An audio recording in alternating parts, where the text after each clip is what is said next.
Hello everyone, आज हम जो मूवी की एक्सप्लेनेशन करने जा रहे हैं उस मूवी का नाम है सन ऑफ अ रिच।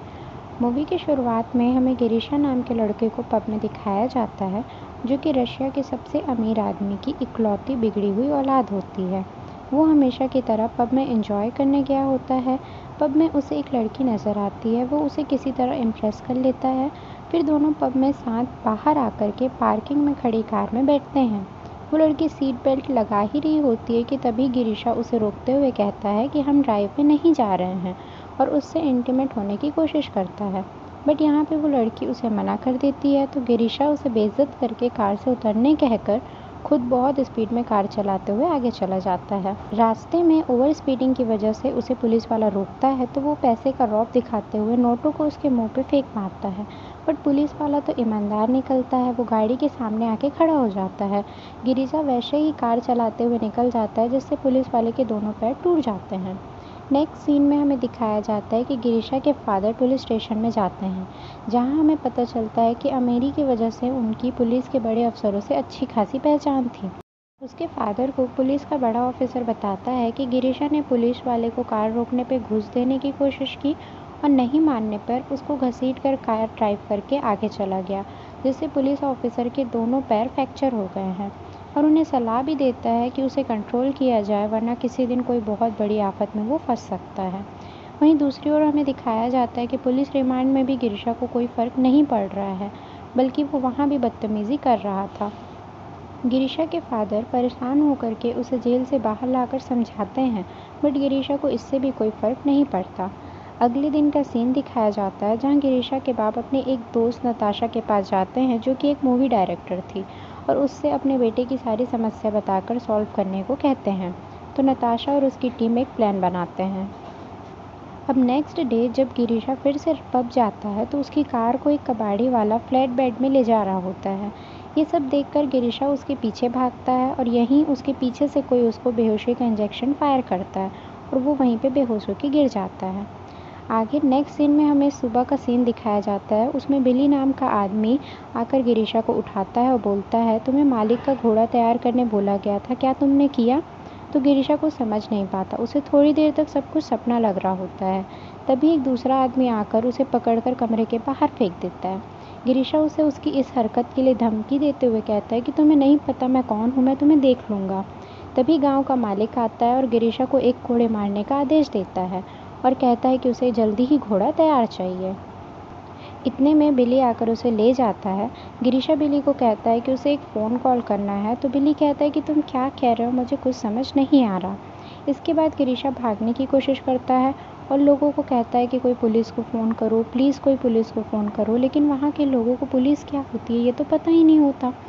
फिर बिली उसे पहनने के लिए कपड़े देता है। ये सब देखकर गिरीशा पूछता है कि ये कैसे कपड़े हैं, मेरे जीन्स, जूते, जैकेट कहाँ हैं, और ये सब अजीब पुराने ज़माने जैसा क्यों है? तुम लोगों के पास ना फ़ोन है ना कार है, ये तो 21वीं सदी है ना? तो बिली बताता है कि नहीं, ये 1860 है। फिर गिरीशा को पकड़कर ले जाया जा रहा होता है फांसी पर चढ़ाने के लिए। तब वहाँ पे एक सुंदर सी लड़की की एंट्री होती है, जो गांव के मालिक की बेटी यानी दाविंची की बहन ददिती होती है। वो अपने बाप को आज के दिन उसे या किसी को भी फांसी देने से मना करती है, क्योंकि आज उसका जन्मदिन था। राजा भी मान जाता है, बिली रानी का शुक्रिया अदा करता है, पर गिरीशा को कोई फ़र्क नहीं पड़ता। मीन्स उसे अभी भी झुकना नहीं आया था। सीन दिखाया जाता है कि आसमान में एक बाज उड़ रहा है, पर वो बाज नहीं बल्कि एक ड्रोन होता है, जिसका वहाँ की हर एक स्थिति पर नताशा और गिरीशा के डैड नज़र रख रहे होते हैं। यही नहीं, उस गांव में जगह जगह पर कैमरे खुफिया तरह से लगाए गए होते हैं। इसका मतलब अब तक जो चल रहा था वो सब एक एक्टिंग थी, जो कि गिरीशा के बाप ने उसे सुधारने के लिए सेट किया हुआ था।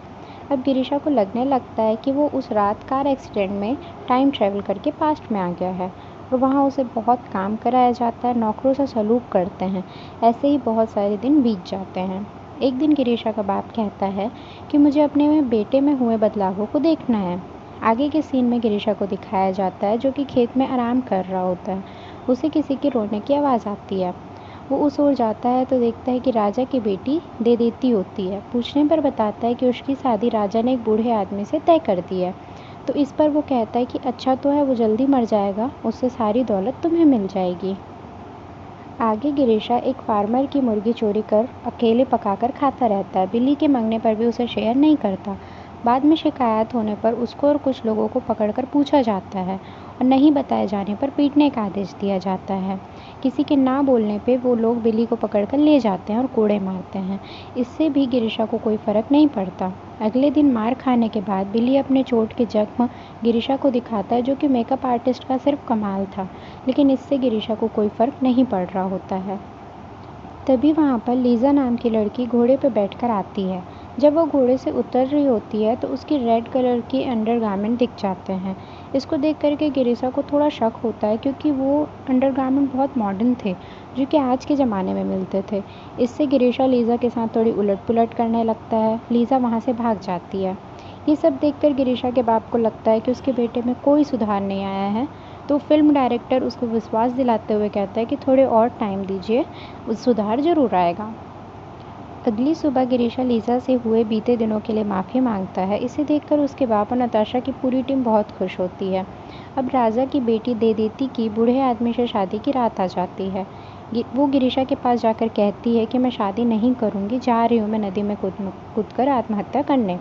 बट गिरीशा ध्यान नहीं देता और लीशा के पास जाकर बैठ जाता है। तभी बिल्ली उसे याद दिलाने के लिए कि देदेती के बारे में पूछता है कि तुमने उसे देखा क्या। तब गिरीशा को याद आता है। उठकर वो नदी की ओर भागने लगता है और डूबने का नाटक कर रही देदेती को बचाता है। यहाँ रूम में देदेती गिरीशा के साथ फिजिकल होने की कोशिश करने लगती है, बट गिरीशा का कोई इरादा नहीं होता, क्योंकि वो लीज़ा की तरफ अट्रैक्टेड था, जो कि अच्छी बात थी, क्योंकि उसके अंदर सच्चे प्यार जैसी भावना आ रही थी। अब लीज़ा को उसकी प्रेमिका का रोल अदा करने के लिए बोला जाता है, लेकिन इस बात को लेकर दा विंची नाराज़ हो जाता है, क्योंकि रियल लाइफ में दा विंची और लीज़ा कपल थे और वो लीज़ा को मना करता है। लेकिन लीज़ा गिरीशा को सुधारना चाहती थी, वो दा विंची को मना कर देती है। इसके बाद लीज़ा और गिरीशा एक दूसरे के साथ टाइम स्पेंड करते हैं और एक दूसरे की तरफ अट्रैक्ट होने लगते हैं।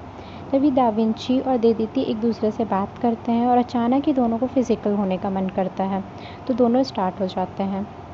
तभी वहाँ से लीज़ा व गिरीशा गुजर रहे होते हैं और उनको देख लेते हैं। लीज़ा व दा विंची की इस हरकत पर काफ़ी दुख होता है। बाद में मॉनिटरिंग रूम में देदेती और दा विंची को बहुत डांटा जाता है, क्योंकि वो सेट पर भाई बहन का रोल कर रहे थे। उन्हें जॉब से फायर कर दिया जाता है। अब देदेती बाहर की दुनिया में जाकर गुस्से में न्यूज़ चैनल को बता देती है कि गिरीशा को किडनैप कर लिया गया है और उसे बहुत यातनाएं दी जा रही हैं। चूँकि वो एक रिच चाइल्ड था, तो पुलिस छानबीन शुरू कर देती है। ये सब देखकर गिरीशा का बाप नताशा की टीम को बोलता है कि जल्दी से ही नाटक का द एंड किया जाए।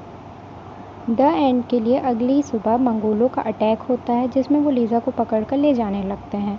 तभी गिरीशा घोड़े में लीज़ा को बैठाकर वहाँ से भाग जाता है और तभी वहाँ पुलिस आती है, बट पुलिस को वहाँ कुछ नहीं मिलता। अब भागते हुए गिरीशा एक पेट्रोल पंप के पास पहुँचता है। उसे लगता है कि वो अपनी दुनिया में वापस आ चुका है। फिर गिरीशा अपनी नॉर्मल लाइफ जीने की कोशिश करता है, वहीं पब जाना, शराब पीना, बट अब उसे पुरानी चीज़ों में वो मज़ा नहीं आ रहा था। रास्ते में एक बार उसको वही पुलिस वाला मिलता है, तो वो उससे माफ़ी मांगता है और अपनी कार भी उसको गिफ्ट कर देता है। एक दिन पब में अचानक उसे देदेती और दा विंची दिखते हैं। वो उनसे पूछता है कि वो यहाँ कैसे। तो वो दोनों उसे बताते हैं कि वो जो था वो सब एक ड्रामा था, जो कि उसके पिता ने उसे सुधारने के लिए एक प्लान किया था।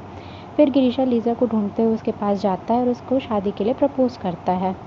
दोनों शादी कर लेते हैं। वहीं दिखाया जाता है कि उसका बाप अपने फ्रेंड नताशा से शादी कर रहा होता है, तो गिरीशा वहाँ जाकर अपने डैड को थैंक्स बोलता है और अब से वो उसी सेट की मदद से अमीर बिगड़ी हुई औलादों को सुधारने का काम शुरू करता है और यहीं पे ये मूवी का द एंड हो जाता है।